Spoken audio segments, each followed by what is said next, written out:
เรื่องเมียเยียสไร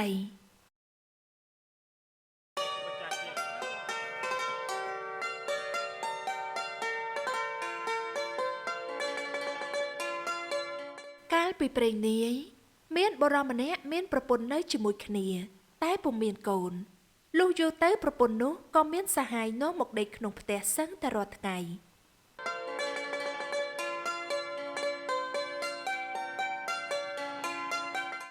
ថ្ងៃមួយប្តីទៅជីកដំឡូងនៅក្នុងព្រៃដល់ថ្ងៃក្តៅក៏ចូលទៅអាស្រ័យនៅក្បែរខ្ទមអ្នកតា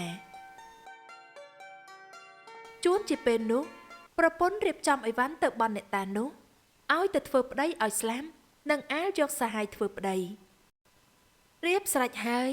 ក៏យកអីវ៉ាន់នោះដើរចូលទៅក្នុងខ្ទមអ្នកតានោះ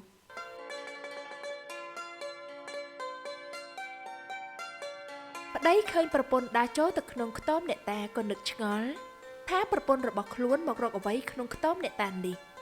គិតហើយក៏ចូលទៅពួនក្រោយខ្នងអ្នកតាស្ដាប់ប្រពន្ធបន់ឯប្រពន្ធក៏ចូលទៅអុជទៀនធូបហើយបន់អ្នកតាអោអ្នកតាហើយខ្ញុំមិនចង់យកប្តីខ្ញុំទេខ្ញុំចង់យកប្តីមួយទៀតសូមអ្នកតាកាច់ប្តីខ្ញុំឲ្យស្លាប់ទៅខ្ញុំនឹងថ្វាយជ្រូកមួយអូប្តីលើកដូច្នោះក៏ឆ្លើយឡើងពីក្រោយខ្នងអ្នកតាបើនាងមានសហាយហើយបើចង់ឲ្យអញទៅកាច់ប្តីនាងឯងឲ្យស្លាប់នោះងាយទេវិលទៅផ្ទះវិញត្រូវរកមន់ក្រាបទាំងមេទាំងពងមួយសម្បុកស្ងោឲ្យប្តីនាងឯងស៊ីទៅនោះវានឹងស្លាប់ហើយ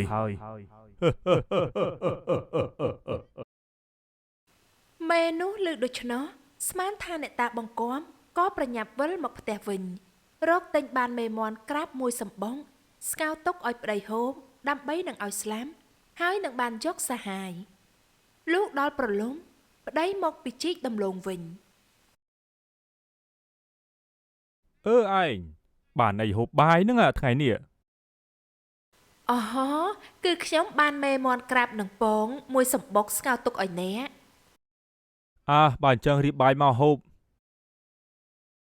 ប្រពន្ធក៏លើកបាយព្រមទាំងមេមន់ក្រាបនិងពងមន់មកឲ្យប្តីហូបប្តីហូបអស់ហើយធ្វើជាឈឺដេកធ្ងោហឺហើយរងាណាស់មេនោះអន់ណាស់គិតស្មានថាប្តីឈឺមែនត្រូវនឹងពាក្យអ្នកតាបង្គាប់ហើយត្បិតលឺធ្ងោឯប្តីក៏ធ្វើជាស្លាប់ទៅមេនោះគិតស្មានថាប្តីស្លាប់ក៏បើកទ្វារនាំយកសហាយចូលទៅដេកជាមួយពេលអ្នកទាំងពីរកំពុងតែនិយាយគ្នាប្តីក៏ស្ទុះក្រោកឡើងអង្គុយហើយឯងរងាណាស់រងាណាស់ឯប្រុសសហាយឃើញប្តីមេនោះក្រោកឡើងអង្គុយដូច្នោះក៏ស្ទុះរត់ទៅណាពុំតាន់ក៏រត់ចូលទៅពួនក្នុងពាងធំមួយនៅខាងដំណេកសំងំចាំប្តីនោះដេកខ្លួនវិញនឹងចេញពីពាងទៅរកដេកនឹងមេនោះប្តីបានឃើញតែមិនដឹងធ្វើមិនឃើញប្រាប់ប្រពន្ធថាឯងខ្ញុំរងាណាស់ឯងទៅដាំទឹកឲ្យខ្ញុំងូតបន្តិចទៅនឹងអាលស្លាប់អូចាឯងចាមេនោះឮថាចង់ស្លាប់ដូច្នោះអន់ណាស់ត្បិតត្រូវនឹងពាក្យដែលត្រូវបន់អ្នកតាលុះប្រពន្ធដាំទឹកពុះហើយក៏យកមកឲ្យប្តីឯងទៅដងទឹកត្រជាក់បានមួយក្អមទៀតមកឲ្យខ្ញុំយកមកលាយនឹងទឹកក្តៅនេះអូចាឯងចាប្រពន្ធឮប្តីប្រើដូច្នោះក៏យកក្អមចេញទៅដងទឹកប្តីឃើញប្រពន្ធចេញទៅបានក៏ក្រោកឡើងដើរទៅលើកទឹកពុះមួយក្អមនោះយកទៅស្រោចលើសហាយដែលនៅក្នុងពាងនោះងប់ទៅឯងមនុស្សចង្រៃពេលសហាយស្លាប់ប្តីក៏ដើរចូលទៅដេកវិញមេនោះវិលពីដងទឹកមកវិញមើលទៅឃើញសហាយត្រូវទឹកក្តៅរួញសរសៃដូចគេដកចេញពីពាងមកហើយក៏អោនខ្សឹបហើយក៏មិនអោនទៅវាមិនតន់ស្លាប់ទេអោនទៅអានោះឆ្ងក់ដដែលមេនោះយកដៃទៅចាប់ជ្រមុញក៏ត្រូវស្លឹកត្រចៀករលេះជ្រុះទាំងសក់ លុះមើលទៅបានដឹងថាប្តីស្រោចទឹកក្តៅសាហាយស្លាប់ទៅហើយក៏ពុំស្ដីយកគម្របពាងមកក្រោមហើយយកទឹកឲ្យប្តីងូតឯប្តីក៏មិនស្ដីទឹកក៏មិនងូតប្រាប់ប្រពន្ធថាយើងគ្រាន់បើហើយហៅប្រពន្ធចូលទៅដេកទៅខ្ញុំគ្រាន់បើហើយឯង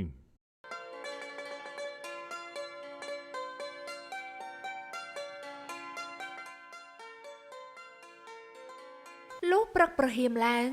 ម៉ែនោះពុំដឹងបើគិតដូចម្ដេចនឹងយកខ្មោចឲ្យរួចចេញផុតពីផ្ទះក៏នឹកឃើញក្នុងស្រុកនេះមានចាប4នាក់តែងតែលបលួចអីវ៉ាន់អ្នកផងសពថ្ងៃសពជប់គ្រប់ភូមិទាំងអស់បើដូច្នេះយើងនឹងគិតឲ្យចៅទាំង4នាក់នោះយកខ្មោចចេញពីផ្ទះយើងទៅចោលក្នុងព្រៃឲ្យបានបបរខ្នៅគិតហើយក៏ដើរខ្ចីសម្ពុតហូលអាវប្រែគេយកមកហាលជុំវិញផ្ទះឯចៅទាំង4នាក់នោះឃើញហើយគិតគ្នាមេនេះមានណាទៅយប់នេះយើងទៅលបលួចវាឲ្យបានកុំឲ្យខានសពថ្ងៃយើងស្មានថាវាក្របេរយម៉ែនោះក៏ហាលសម្ពុតហូលអាវប្រែនោះលុះដល់ពេលល្ងាចក៏យកទៅជូនគេវិញហើយយកខ្សែចងរឹតរួតពាងខ្មោចនោះឲ្យជាប់ទុកឲ្យចៅចូលលួចមកសែងយកទៅឯចៅទាំង4នាក់នោះលុះយប់ក៏បបួលគ្នាទៅលួចនេះកុំដើរលឺពេកប្រយ័ត្នគេលឺនៅស្ងៀមកុំមកលុះចូលទៅរករបស់ទាំងនោះពុំឃើញប្រទះឃើញតែពាងមួយចងមាត់ជាប់បើកពុំរួចរបស់អស់នោះវាដាក់ក្នុងពាងនេះហើយវាប្រកាសជាដាក់ក្នុងពាងដូចនេះយើងត្រូវតែសែងពាងនេះយកទៅសែងទឹកមកទៅមួយហើយក៏នាំគ្នាសែងពាងនោះទៅលុះដល់ព្រៃឆ្ងាយបន្តិចហើយក៏ស្រែកលុកមើលអូយសូនដល់វើយពួកឯងអញលោកប៉ះសូនដល់វើយអាចបដងអាមួយលោកដៃទៅត្រូវស្លឹកត្រចៀកត្រូវភ្នែកច្រមុះវើយសូនក្បាលឯងស្អីខ្មោចអានេះអាមួយមិនជឿលោកដៃទៅទៀតត្រូវដើមទ្រូងទៅដឹងថាខ្មោចមែនក៏ស្ទុះរត់ចោលអាចថាខ្មោចហើយខឹងណាស់ខ្មោចមែនត្បិតថាមេនោះបាញ់ឆោតឲ្យសែងខ្មោចចោលបានអត់សក់រត់ទៅយើងខ្លំមើលមេនោះ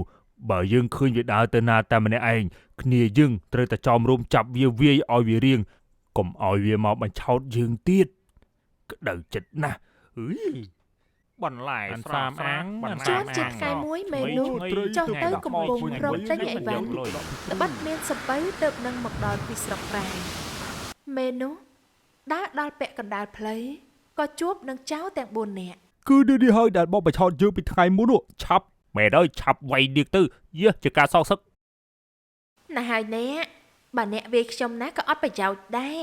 ត្បិតខ្ញុំទៅទារប្រាក់ពីនាយសំពៅដូច្នេះចូលអញ្ជើញទៅនឹងខ្ញុំទៅខ្ញុំនឹងទារប្រាក់ចាយគ្នាចាយលេងជឿខ្ញុំតាណាអ្នកទៅជាមួយខ្ញុំទៅចៅទាំង4នាក់ឮថានាងទៅទារប្រាក់ដូច្នោះចូលចិត្តក៏បបួលគ្នាទៅតាមមេនោះតោះជើងទៅ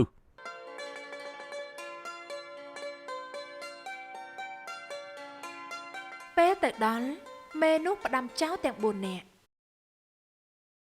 អស់អ្នកឈរចាំខ្ញុំនៅលើច្រាំងចុះហើយបើកាលណាឃើញខ្ញុំបោចដៃនោះអ្នកនាំគ្នាចុះទៅចុះបានប្រាក់ហើយកុំភ្លេចណាមេនោះនិយាយផ្ដាំចៅទាំង4នាក់ហើយ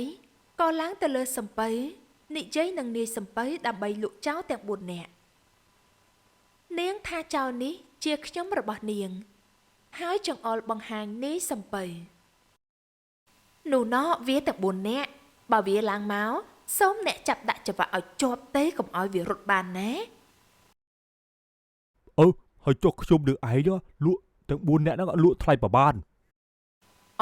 ម្នាក់ថ្លៃ2ណែនកុំថ្លៃពេក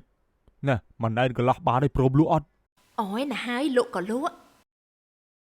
វាក៏ព្រមលក់ហើយចេញមកក្រៅបក់ដៃហៅចៅទាំង4នាក់ចៅទាំង4នាក់គិតស្មានថាវាហៅឲ្យទៅចុកប្រាក់ក៏នាំគ្នាឡើងទៅដល់ហើយស្រាប់តែនាយសំពៅប្រើមនុស្សឲ្យដាក់ច្រវាក់នៅបាតសំពៅទាំងអស់គ្នាមេនោះក៏យកប្រាក់ឡើងមកបាត់មានប្រាក់ហើយ មេនោះដើរវិលមកផ្ទះវិញដល់កណ្ដាលផ្លូវជួនជាយប់ពុំហ៊ានដើរទៅទៀតក៏ឡើងទៅដេកលើដើមឈើមួយនៅប្របផ្លូវនោះឯចៅទាំង4នាក់លុះនាយសំពៅដាក់ច្រវាក់ជាប់ហើយក៏និយាយគ្នា អុយមេនេះហៅពេញជាប្រាជ្ញាធំវាមកឆោតឲ្យយើងសែងខ្មោចទៅចោលក្នុងព្រៃហើយឥឡូវវាលក់យើងបានទៀតអើយឆ្លាតមែនតែម្ដងហើយ មេចៅទាំង4នាក់ខឹងណាស់កាច់ច្រវាក់បាក់រត់ចេញពីសំពៅដើរឡើងមកលើគោងរត់មកទាំងយប់នោះជួនជាយប់ជូនណាស់ក៏នាំគ្នាដើរឡើងទៅដេកលើដើមឈើធំដែលមេនោះដេកចៅ3នាក់ឡើងទៅដេកលើមែងដោយខ្លួនពីគ្នាចៅម្នាក់ឡើងទៅក៏ជួបនាងនោះនៅលើចុងឈើហេហងឯងស្លាប់ហើយម្ដងនេះហងឯងធ្លាប់ឲ្យឆោតយើងឥឡូវហងឯងរត់ចុះមិនរួចទេ មេនោះលើកប្រាក់បង្ហាញហើយអោនខ្សឹបថាអូយណាស់ហើយអ្នកកុំស្ដីកុំឲ្យអ្នកទាំង3នាក់នោះដឹងហើយយើងត្រូវយកគ្នាជាប្តីប្រពន្ធនឹងយកប្រាក់នាងទៅចាយតែរកស៊ីស្រួលជាងអ្នកកុំធ្វើបាបខ្ញុំអីណាអ្នកចាំមិនដែរតែអ្នកព្រមដែរទេយកគ្នាជាប្តីប្រពន្ធហើយតែរកស៊ីឲ្យស្រួលជាងនេះទៅទៀតទេធ្វើតាមខ្ញុំប្រាប់ទៅមិនអីទេណាអាចៅឮដូច្នោះក៏មិនស្ដីខិតចូលទៅចិត្តលោកដៃអោបគៀកមេនោះហើយនិយាយថាណែប្អូនឯងពិតជាប្រាជ្ញាធំបញ្ឆោតខ្ញុំពី3ដងហើយឥឡូវបងបាននាងជាប្រពន្ធដោយសារព្រេងសំណាងយើងហើយ ខ្ញុំខ្លាចក្រែងអ្នកស្រឡាញ់ខ្ញុំមិនស្មោះឯខ្ញុំវិញស្រឡាញ់អ្នកស្មោះចិត្តមួយហើយបងស្រឡាញ់ស្មោះហើយនាងពុំដឹងចិត្តបងចង់ឲ្យបងស្បត់ឬឲ្យបងធ្វើដូចមិនដេចទៀតទៅបើបងស្រឡាញ់អូនចិត្តមួយនៅគ្នាហើយគឺមានតែលិតអណ្ដាតអីយ៉ានិយាយហើយក៏អោបតាមចិត្តមេត្រីមេនោះពុំបំរាស់ឡើយទើបមេនោះលៀនអណ្ដាតហើយអោនទៅរកអាចៅនោះឯអាចៅលិតអណ្ដាតមេនោះហើយលៀនអណ្ដាតឲ្យមេនោះលិតវិញមេនោះខំអណ្ដាតអាចៅនោះដាច់អស់មួយកំណាន់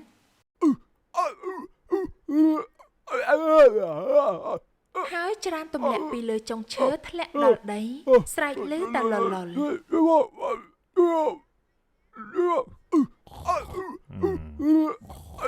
ចៅ3នាក់ឮសំឡេងលលដូច្នោះក៏គិតស្មានថានាយសំពៅចាំក៏លោតពីលើមែកឈើរត់ទៅហើយស្រែកហៅគ្នារត់ទៅនាយសំពៅដេញមកហើយរត់ទៅហើយកុំទៅឆាប់រត់ទៅអាចៅដែលដាច់អណ្ដាតនោះស្រែកហៅគ្នាបែរទៅលើចុងឈើបែរទៅលើចុងឈើបែរលើចុងឈើត្រូវបោះចាប់បែរទៅលើប៉ុន្តែវាដាច់អណ្ដាតដូច្នោះនិយាយមិនច្បាស់ឮតែលល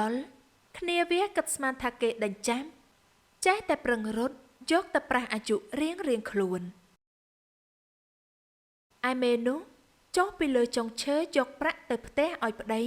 ទៅរកស៊ីជាមួយគ្នានឹងប្តីជាសុខសប្បាយតទៅ